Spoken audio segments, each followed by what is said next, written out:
अभी हमें ज्वाइन किया है सीनियर एंकर पर्सन तजियाकार समी इब्राहिम साहब ने। समी साहब, ये जो इस्राएली सदर जो तस्दीक कर रहे हैं एक मुलाकात को लेके कि 2 हफ्ते कबल उनकी मुलाकात हुई है, एक जनूबी एशिया से एक वफ्द आया और इस वफ्द में 2 पाकिस्तानी नजात अमरीकी शहरी भी थे।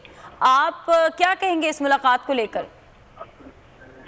देखिए, मुझे इस बात से है कि ये इस बात का इंकशाफ जो है वो इस्राएली सदर कर रहे हैं। अगर हुकूमत पाकिस्तान की कोई पॉलिसी है, चाहे वो नॉन स्टेट एक्टर्स के जरिए ही इसराइल के साथ अगर ताल्लुकात बेहतर बनाना चाहते हैं तो उसके लिए सबसे पहले वो पाकिस्तानी कौम को एतमाद में लें। पार्लियामेंट मौजूद है, अगर कोई पॉलिसी शिफ्ट है कहीं पे तो उसकी अप्रूवल, मेजर पॉलिसी शिफ्ट की अप्रूवल तो लेनी पड़ेगी लोगों से। ये कोई आम मामला नहीं है। इसराइल के साथ ताल्लुकात कैसे होंगे इसका तयन कायद-ए-आज़म मोहम्मद अली जिन्ना, इमरान खान साहब से भी जब ये सवाल हुआ तो उन्होंने कहा कि ये कायद-ए-आज़म की पॉलिसी थी, उसमें तब्दीली नहीं आ सकती, हम कभी भी इसराइल को रिकग्नाइज नहीं कर सकते। अभी बहुत सारे हलकों से हमें ये पता चलता है, और मैं शहबाज गिल साहब का जो बयान है वो बहुत ही आंखें खोलने के मुताबिक है, जिसमें उन्होंने एक बात कही है। उन्होंने कहा कि तहकीकात होनी चाहिए कि ये सब कैसे हुआ।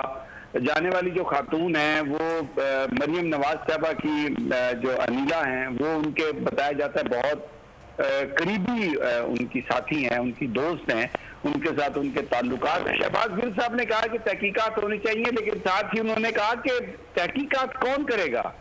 ये तहकीकात करने वालों की आशीर्वाद से ही तो सब कुछ हो रहा है। अब ये बड़ा एक उन्होंने सवाल उठाया है और ये बड़ा एक सेंसिटिव सवाल है। मैं I don't want to go into speculation, लेकिन अफसोसनाक बात यह है कि इन चीजों की इत्तला हमें जो मिल रही है वो इसराइली सदर से मिल रही है।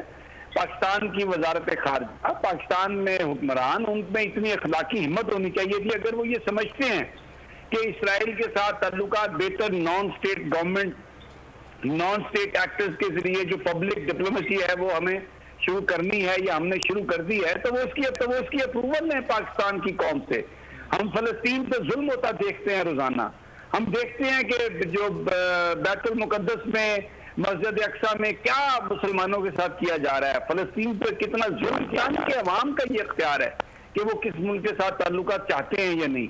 तो ये एक बड़ी भोंडी हरकत है, ये बड़ी एक घिनौनी साजिश। और मैं समझता हूँ शहबाज गिल साहब ने जो सवाल रेज किया है कि क्या करें कि जिन्होंने तहकीकात करनी है उन्हीं की आशीर्वाद से ये सब कुछ हो रहा है। अब इस सवाल में और इस जवाब में पूरी एक कहानी है और समझने वाले इस बात को समझ रहे हैं कि डॉक्टर शहबाज गिल का इशारा किस तरफ था। जी अच्छा समी साहब, अब इस सारी सूरत हाल में आप समझते हैं कि रियासत को इंटरवीन करना चाहिए और इस चीज की तहकीकात रियासत पाकिस्तान को करनी चाहिए रादर देन दैट कि हुकूमत पाकिस्तान के अंदर कुछ हो? देखिए, पाकिस्तानी शहरी जो अमेरिका में रहते हैं वो अगर गए हैं किसी डेलीगेशन में तो वो उससे हुकूमत पाकिस्तान क्या तहकीकात करेगी? सवाल ये नहीं है। उन्होंने कोई वो पाकिस्तान की गवर्नमेंट की कोई मंजूरी से तो नहीं गए होंगे, अभी ये तयन होना बाकी है। तो सवाल ये है कि ये इस चीज का ये जो पब्लिक डिप्लोमेसी है इसकी इत्तला हमें अमेरिकी सदर से नहीं, इस्राएली सदर से नहीं मिलनी चाहिए थी। इसकी इत्तला हमें हमारे जो लोग हैं कौम और हुक्मरानों के दरमियान और एक फिडुशियरी रिलेशनशिप होना चाहिए। तो ये बुखलाहट का शिकार है, ये खौफजदा है, एक ऐसी रिजीम के साथ सब जाके खड़े हो गए हैं जिसका कोई ना उनको कुछ सपोर्ट है। लोग रोजाना गालियां निकालते हैं, आप कहीं पर कोई ट्वीट कर दे उसके नीचे आप देखें किस तरीके से इनको गालियां हैं। ये एक झूठ की बुनियाद पर एक इन्होंने कारखाना बना लिया है।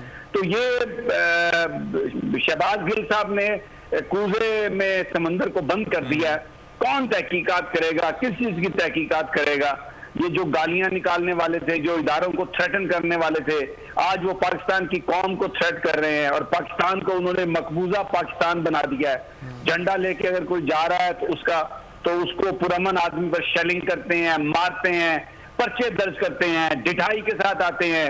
अभी मरियम नवाज का ट्वीट चल रहा है, वो एक कन्विक्ट है, एक कौमी असम्बली का इलेक्शन लड़ने की अहल नहीं है वो खातून, लेकिन वो मीडिया डील कर रही है और वो कह रही है मैं प्राइम मिनिस्टर से भी कहूंगा। तो ये कई उल्टी गंगा बह रही है इस वक्त पाकिस्तान में। अल्लाह ताला हम सब पर रहम करे, लेकिन कौम उठ खड़ी हुई है और कौम फिर आएगी जैसे कि इमरान खान ने कहा, और ये सारा कुछ जो है, ये जो कुछ भी कर रहे हैं, इन सब का अंजाम बहुत इबरतनाक होगा। समी साहब, आप समझते हैं कि अब बिल्ली थैले से बाहर आ चुकी है? इस सारी रिजीम चेंज का मकसद यही था जो इस वक्त हम होता हुआ देख रहे हैं? भाईजान, बिल्ली नहीं, बिल्ले का अब्बा थैले से बाहर आ गया। ये तो बहुत बड़ा बागड़ बिल्ला थैले से बाहर आ गया। बिल्ली तो छोटी चीज है। ये तो इन्होंने तो पूरा, ये तो इतने बुरे तरीके से एक्सपोज हुआ है, लोगों पर टैक्स लगा रहे हैं, लोगों चीजों की कीमतें रेट गए हैं। कोई इसराइल से मिल रहा है जाके, कोई इंडिया से ताल्लुकात की बात कर रहा है, कोई अमेरिका गया हुआ है। एक बिलावल भुट्टो हमें वजीर खारजा मिले हैं, वो अपने पीआर के लिए घूम फिर रहे हैं हर तरफ। उनके अब्बा जी इसी बात की समझते हैं कि बड़ी कामयाबी हो गई है। मतलब समी साहब, इन चंद हफ्तों में हमने यही देखा है कि सबको बस अपनी पड़ी हुई है कि उनकी बेहतरी कहाँ है, अवाम के लिए कोई नहीं सोच रहा कुछ। बिल्कुल कोई नहीं सोचता अवाम के लिए, और ये निहायत एक अफसोसनाक है सारी सूरत हाल।